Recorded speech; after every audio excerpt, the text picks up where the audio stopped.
இந்த வெண்டைக்காய் மிக அற்புதமான பொருள். நிறைய பேர் சுகருக்கு இந்த வெண்டைக்காயை பச்சையாக சாப்பிடுவாங்க. இன்னும் சிலர் தண்ணியில் போட்டு ஊற வச்சு நைட்டெல்லாம் ஊற வச்சு காலையில் எழுந்திரிச்சு அந்த தண்ணியும் குடிச்சுக்குவாங்க, வெண்டைக்காயும் சாப்பிட்டுக்குவாங்க.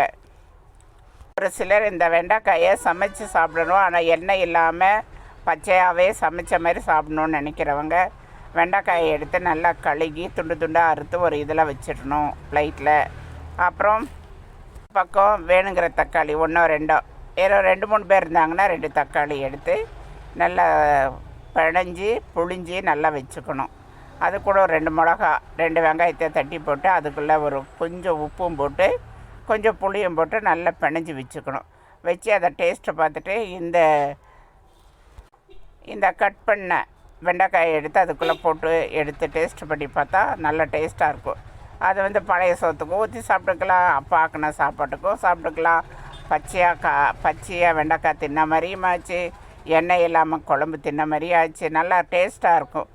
இப்போ எங்கே வேணாலும் எடுத்துகிட்டு போய் சாப்பிடலாம்.